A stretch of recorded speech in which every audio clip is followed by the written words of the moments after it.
Hello, everyone, and welcome to Creative Writing with Dr. Nagel. I'm your host, Tanya Nagel, and today we are here with Golden Angel. Hi. So those of you who may not know Golden, you can go listen to the podcast. And for those of you who are meeting her for the first time, give us kind of a brief rundown. Yeah.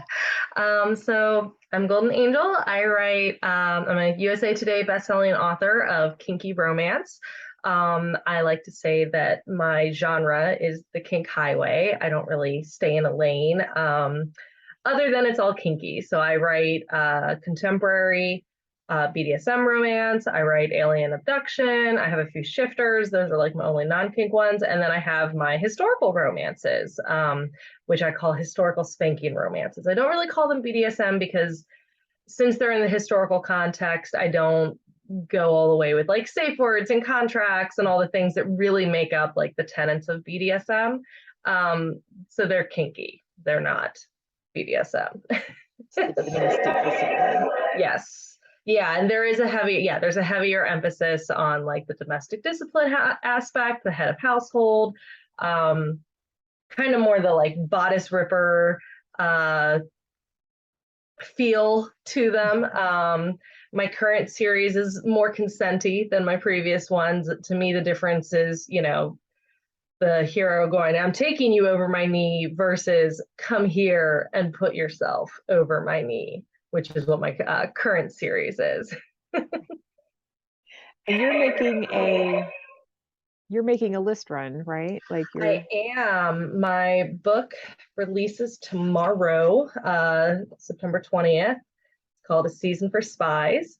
And I am hoping to get it on the USA Today bestsellers list. It's had a really good pre-order run, and I started realizing, I think this book is going to be something big.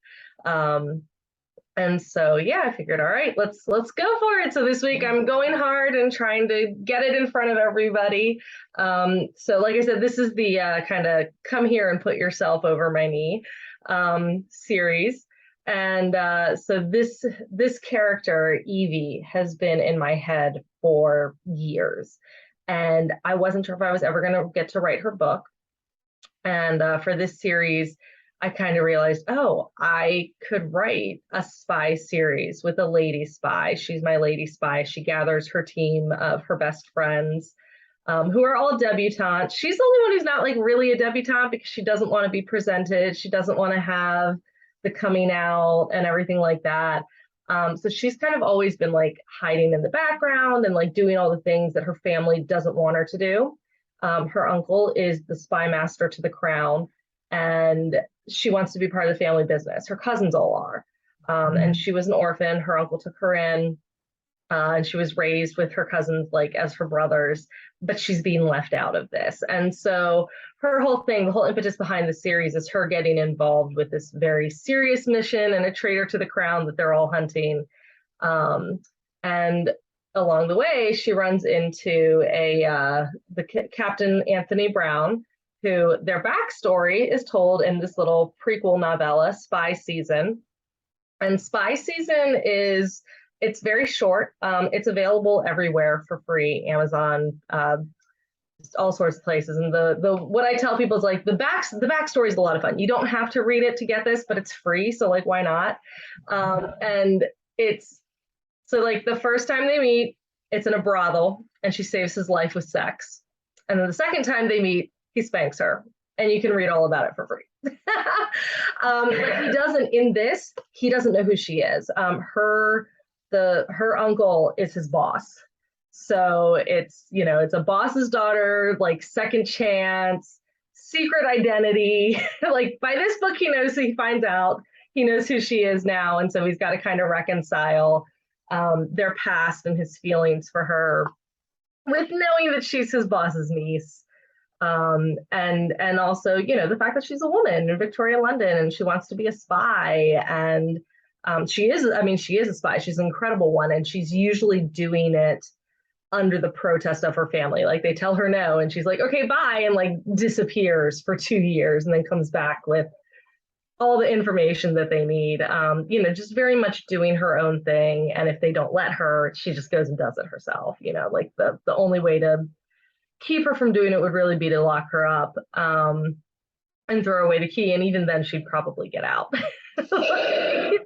She's such a badass. I love her so much. And Anthony is like so perfect for her. Just really like, because he knows from Spy Season, like he knows what she's capable of. He knows what she can do and he believes in her. But at the same time, he's still also, very bossy and dominant and alpha, and they're quite kinky.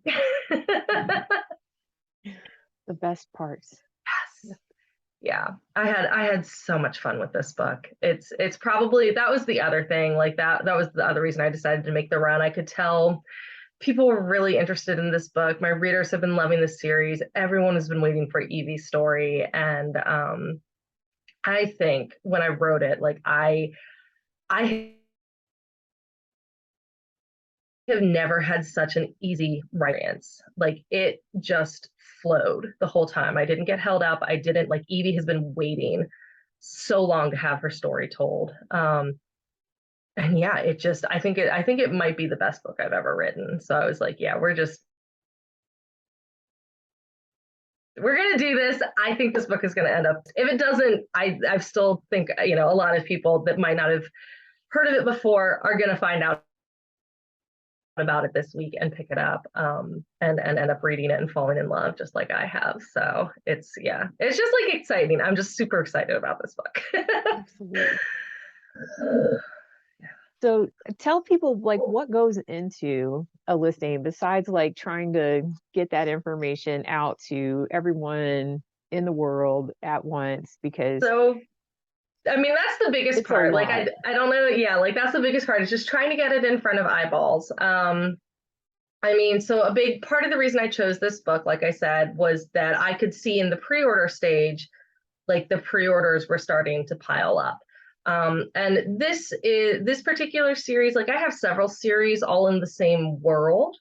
And a previous series back in July got a BookBub feature deal, which is always a big deal. And that it was set, the full series box set. And that series leads into the second series, which leads into the third series. And like you can read all the series separately. They don't, and a lot of people, I find this series, I think, is a little bit more mainstream than some of the previous series, which, like I said, they're a little bit more bodice rippery. They're a little bit less consenty, a lot more like the hero just taking the heroine over his knee because he thinks she's been naughty. This series, a little bit more on a little bit more emphasis on the consent, a little bit more emphasis on the heroines putting themselves into dangerous situations for good reason, and they're all badasses in their own right.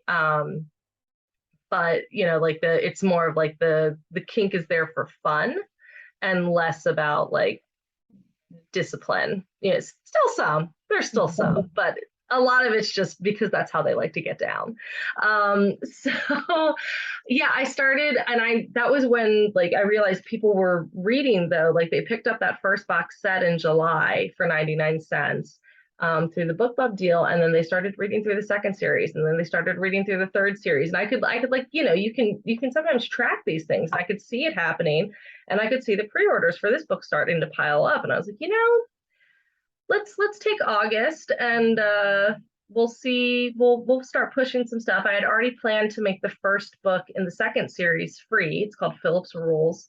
I was going to make that free in August. And so I went ahead and did that. And I put it into a few more paid newsletters than I had originally planned to, just kind of seeing, okay, like, I think I can do this. Let's get it started. So a lot of it for me, a lot of it was backlist stuff, getting kind of people getting to that first, either into the first two series and reading all the way through, or into the first book of this series, like getting them into the books that are available that I know people already love, that I know have really good read through, because people just tear through the whole world.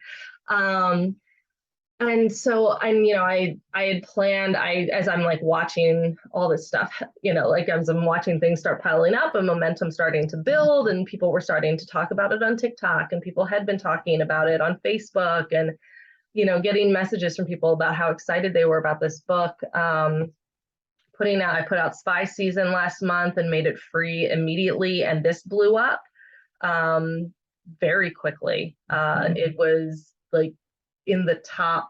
It was number one in Victorian like free romance for a little bit, and then it was in like it's been in the top 100 of the freebies for like over a month on Amazon. Yeah, like it's been doing great. Like it's people are just loving this tiny little fun prequel novel. So I could really see momentum building, and so I was going to put the first book in the series on sale, which it still is. I ended up putting it on sale a lot earlier than I'd planned to, again because people will just read through the whole thing and then go ahead and pre-order the fourth one.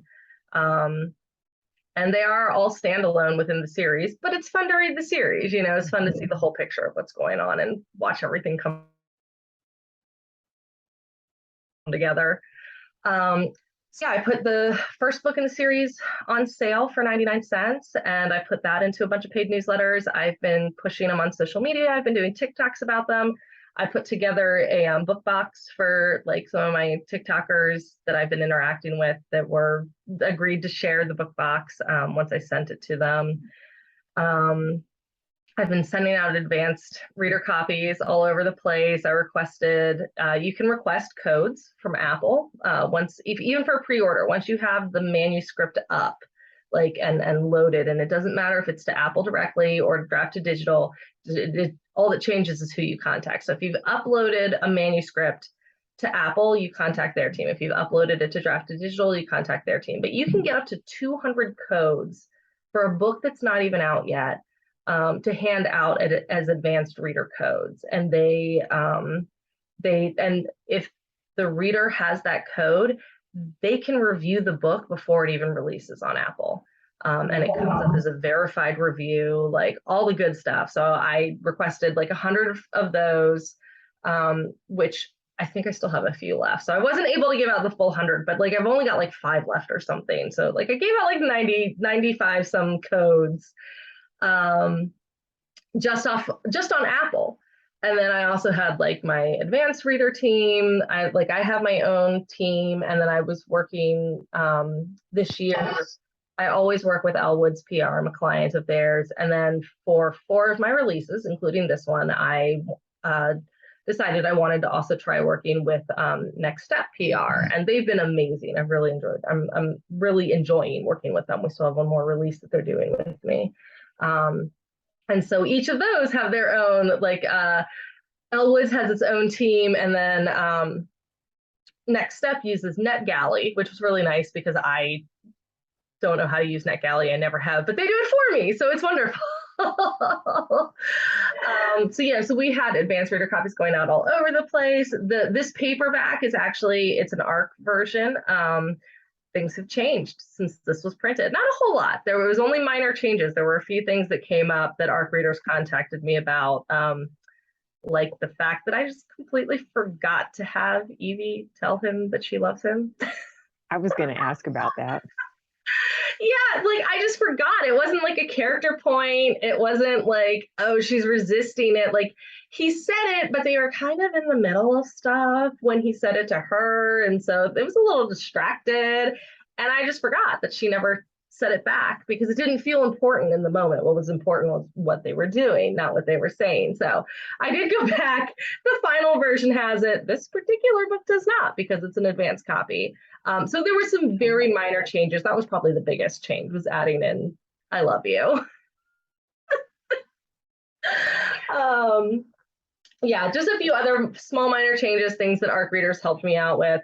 So the final that'll be coming out tomorrow has very small differences to the advance. But yeah, I sent out I got some paperback advanced copies, which I used Barnes & Noble for. You can do a personal copy on Barnes & Noble through their print program that you can then just order for yourself and have sent to yourself. which is something that I don't think you can do on Amazon. I think you can do it but it'll like say like author proof around. Yeah. Yeah, but so Barnes and Noble, you can just get a copy of the book, which is really nice. So I use Barnes and Noble to get paperback copies, and to ship to myself. Ingram Spark, I think you can order personal copies through them, but things were going kind of slowly with them approving the book, so I ended up doing it through Barnes and Noble. Yeah, so it's literally just like everything I can think of, mostly focused on backlist and on, I mean, really a lot on promoting the freebie because it's free. It's a great, I mean, their backstory is just so much fun. And I think it's very difficult for people to read this and then not want to know the end of their story. So yeah, a lot of focus on promoting those things. And then this week will be all about promoting a season for Spies because it's actually going to be out and readable. And I can stop saying it's coming and start saying it's here. You're probably going to get like how long does the momentum of this last? So because it's so much work right now, and then it's going to release, and then like you have release week, and then like when do you get to start breathing again and focusing on the next book? Well, so for the USAT for the USA Today bestsellers run, they only count, I mean, release week, because it's a full price book, release week is my best bet for hitting the list. So after this week is over, it's really like, well, I did what I did. And I mean, great, it could always, you never know. Like, you never know. Like, I could do a whole bunch of work and then be like, all right, well, I'm done. And then word of mouth takes over. But that's something I can't control. So for the things I can control, it's all about release week. So the book releases tomorrow. And so if you're doing a USA Today bestsellers run, the reason they count all the sales between Monday and Sunday, and Sunday, Monday through Sunday. And so the reason it releases on Tuesday, though, is because of the pre-orders. So if it released today, the pre-orders wouldn't count towards this week's run. So it releases on Tuesday, which means that all of the pre-orders count because they're happening today, which is the beginning of the run, instead of happening last night, like is when stuff starts like going through. So that's why you see so many big releases on Tuesdays. In case anyone was wondering, if you ever want to know what a less competitive day to release a book is, any day but Tuesday. Tuesdays, like if you want to hit the list with a new release, you pretty much have to release on Tuesday. So that's the reason behind that. And then so I will be just like, going bonkers between now and Sunday. And then at this time next Monday, I will just be trying to finish my current work in progress, which is coming out in November. Trying to finish that first draft. So that's. Is it another historical or? Sorry? Is it another historical or what is? It's not. So I go back and forth. My brain, I have trouble writing in the same world, multiple books in a row. So I jump back and forth between my two main series, which are the historicals and the contemporary BDSM. So I'm currently working on book 4 in my Masters of Marquis series, which is contemporary BDSM. And that one I will not be making a USAT run for. I'm sure, I don't know, we could hit it. It's also a very popular series, but I'm just exhausted. I'm so tired. And I've hit the list before with an anthology multiple times with an anthology that I help organize and promote and stuff. And so I knew how exhausting it was, but it's the difference between babysitting a kid and having your own kid. Like I knew what I needed to do. I knew how exhausting it can be. I'm like, it's a lot of work. I'm going to be really tired, but I didn't know. I didn't know until it actually happened to me. It's like, before I had my daughter, I knew like kids are exhausting. I knew I wasn't going to get a whole lot of sleep. And then I had my daughter and I was like, no, I didn't know. I thought I knew, but I didn't know in my soul. That's a little bit how I feel right now. I'm like, I knew. Mm-hmm. From being on anthologies and doing it by yourself. And there are some, I feel like as an author, you get to a certain point I have some friends who've hit the list by accident. They didn't mean to. They had a new release. It was very anticipated. They put a couple $1,000s into promoting it with ads and stuff. And it just kind of happened. And there was no organization to it. I am not at the point where that will happen to me. I'm still at the point where, like, if I want to hit it, I got to work for it. And so that's how they got to that point, was doing what I'm doing now, working for it. And then eventually they got to the point where it happened to them this past summer. And they were just like, oh, so I'm like, but and this is the third time I've tried this on my own, but the previous 2 times I didn't really know what I was doing. I learned a lot from both of those. And also they were books that were just on sale, that had been released.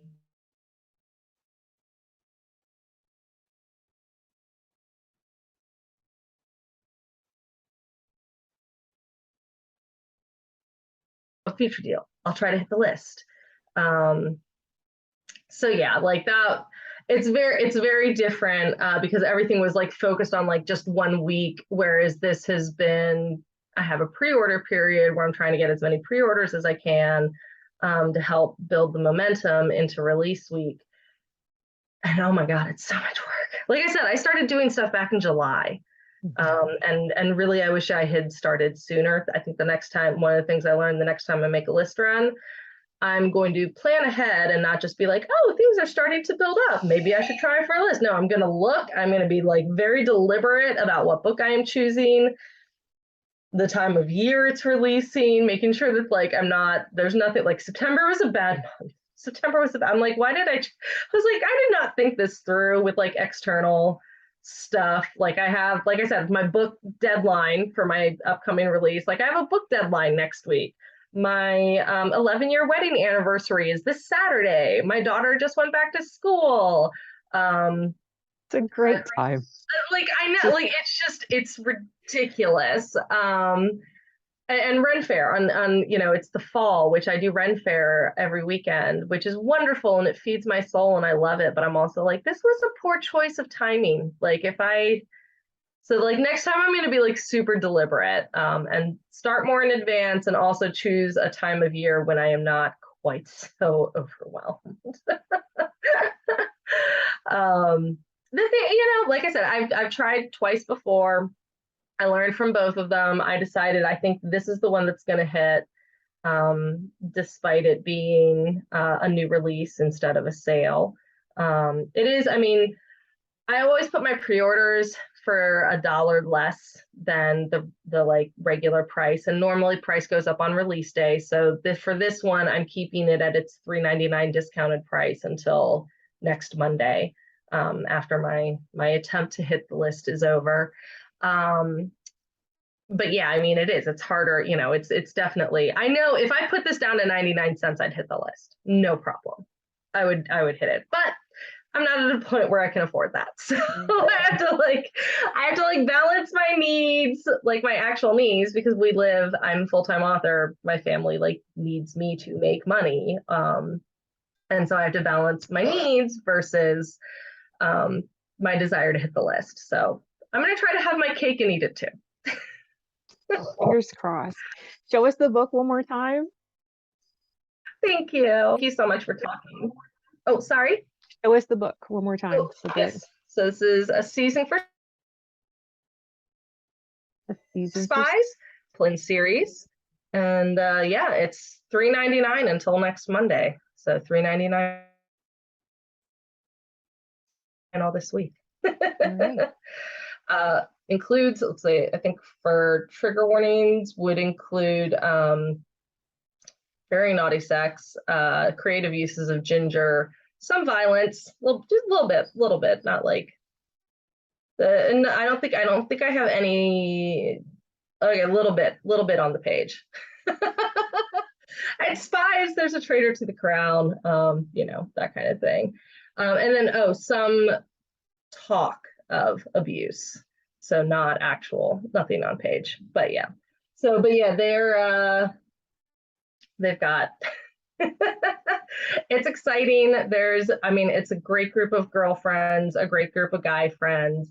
all the suspense and mystery and everything kind of coming together. And I tell people it's like a feminist historical spanking romance, because even though like she's getting spanked, like my favorite line from this book, which might be my favorite thing I've ever written, is in one of the scenes where he's lecturing her and she tells him to shut up while he's spanking her.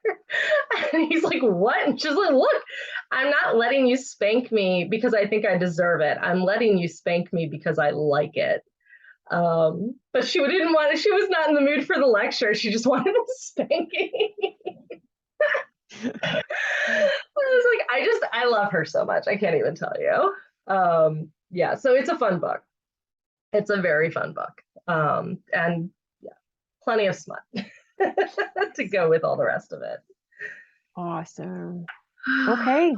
So, Well, that's our time. Thank you so much, Golden thank Angel, you. for coming by. And yeah, we'll see you probably again on the next release. And fingers crossed you'll get this. So everyone who's watching, go grab a copy, grab the freebie, and Yeah.